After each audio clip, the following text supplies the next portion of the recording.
या देशामध्ये एक नवीन कॉकरोच जनता पार्टी स्थापन झालेली आहे आणि तो या देशातल्या बेरोजगार आळशी म्हणून ज्यांना संबोधलं गेलं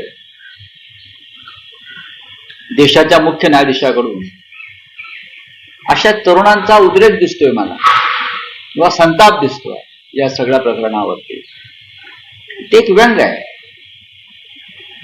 आणि कॉकरोच जनता पार्टी सुद्धा व्यंगांच्या माध्यमातून सिस्टीमच्या विरुद्ध लढताना मला दिसते सध्या सोशल मीडियावर.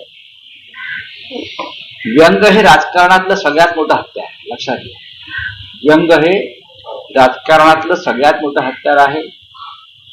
त्याच व्यंगाचा वापर 2014 साली सध्याचे पंतप्रधान नरेंद्र मोदी यांनी सुद्धा केला होता. हिंदू हृदय सम्राट शिवसेना प्रमुख बाळासाहेब ठाकरे हे व्यंगचित्रकार होते आणि शिवसेना पक्षाची स्थापन करण्याआधी त्यांनी व्यंगचित्राच्या माध्यमातून सिस्टीमवर हल्ला केला आणि त्यातून शिवसेनेचा जन्म झाला, एवढंच मी सांगू शकतो. तर त्यांचं काल अकाउंट, ट्विटर अकाउंट विथहेल्ड करण्यात आलं, म्हणजे थांबवण्यात आलं भारत सरकार. असं आहे की भारत सरकार कोणाचं ट्विटर अकाउंट किंवा समाज माध्यमांवरील अकाउंट बंद करत नाही, सगळ्यांचीच करते. नॉर्वे मधली जर्नालिस्ट कोण हिली हिचंही केलं, ती म्हणते इंस्टाग्राम, ट्विटर. आणि कॉकरोच जनता पार्टीला ज्या प्रकारे तरुणांचं समर्थन मिळत आहे त्याच्यामुळे सरकार झुरळांना घाबरलं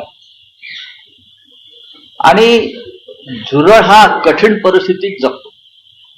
खरं म्हणजे या देशातल्या झुरळांनी न्यायमूर्ती सूर्यकांत यांचे आभार मानायला पाहिजे की न्यायमूर्ती सूर्यकांत यांच्यामुळे झुरळांना प्रतिष्ठा, मान सन्मान, त्यांची लढण्याची जिद्द यांना प्रतिष्ठा प्राप्त झाली.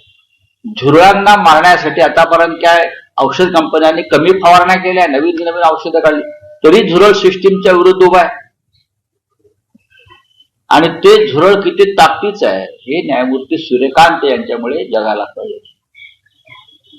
त्याच्यामुळे यापुढे आळशी बेरोजगार झुरळांना, दोन पायांच्या झुरळांना या देशामध्ये चांगले दिवस येणार आहेत आणि दोन पायांची झुरळ ही सरकारला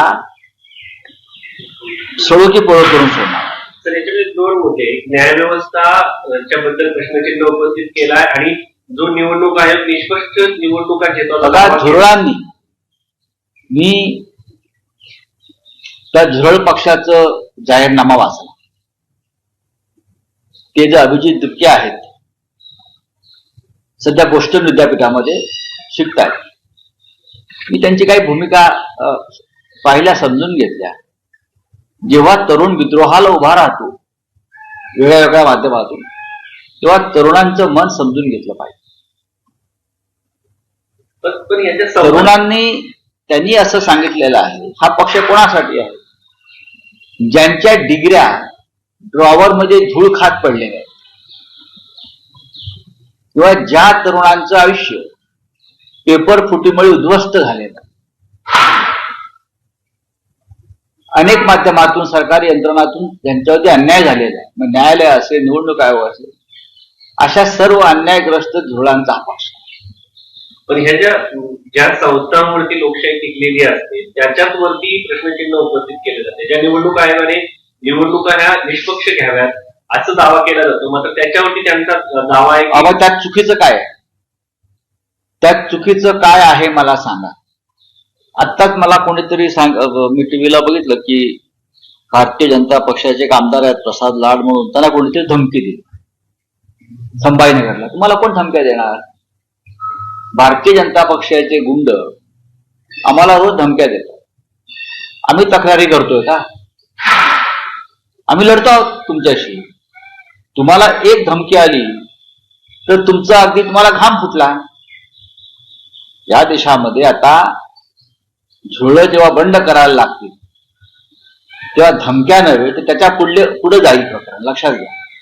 तेच प्रसाद लाड म्हणतात की मराठा समाजाला आरक्षण देण्याचे काम उद्धव ठाकरे आणि पवार यांच्यासारख्या शंड पक्षाने केलं नाही. कोणत्यासारख्या शंड पक्षाने? हे कोण आहे? तुमच्यासारख्या आणि पवार साहेबांच्या पक्षाने. आणि बघा, असं आहे की हे किती मग शंड आणि नपुसंक आहेत हे गेल्या 2 दिवसात या देशाच्या प्रधानमंत्र्यांनी दाखवलेलं आहे ऑपरेशन सिंदूर पासून. तुम्हाला धमक्या काय येत आहेत? मुळात माझा विश्वासच नाही की सत्ताधारी पक्षांना अशा प्रकारे, अहो त्या माणसाची सिक्युरिटी किती आहे बघा तुम्ही. स्वतःच्या 25 गाड्या, सरकारच्या 4 गाड्या, आणि तुम्ही काय असं महान राष्ट्रकार्य केलं महाराष्ट्रासाठी, देशासाठी, समाजासाठी? असं काय केलंय तुम्ही? तुमच्या पक्षाला आणि पवार साहेबांच्या पक्षाला तुम्ही काय भगतसिंग, राजगुरू, सुखदेव आहात का? कोण आहात तुम्ही? तुम्ही आमच्या पक्षाला शंड म्हणताना स्वतःच्या लेंग्याची नाडी सोडून बघा तुम्ही कोण आहात. ते प्रसाद लाड जे मनोज जरांगेंना टीका करत त्यांना भेटायला चालले जातात. हे बघा सोडून द्यावं. तुम्ही कोणावर चर्चा करताय दिल्लीमध्ये? इथे राष्ट्रीय प्रश्नावर हे चर्चा सगळे करा. प्रकरण, आरक्षण वगैरे, हे जेव्हा महागाई, बेरोजगारी असे प्रश्न शिगेला पोहोचलेले आहेत, पेट्रोल डिझेल मिळत नाही लोकांना, त्यावेळेस जाणून बुजून निर्माण केले जातात असे वक्तव्य करून बघा लोकांचं लक्ष विचलित केलं जातं. हे सगळे लोक भारतीय जनता पक्षाचे लोक जे आहेत हे महाराष्ट्र असं देशभरामध्ये ज्या रांगा लागलेल्या आहेत, पेट्रोल, डिझेल, रॉकेल, LPG, त्याच्यावरती मत व्यक्त करत नाही. मग मला सांगा ना, काहीच होत नाहीये. तर अल निनोचा प्रभाव राहील असं सांगितलं जात आहे. हा.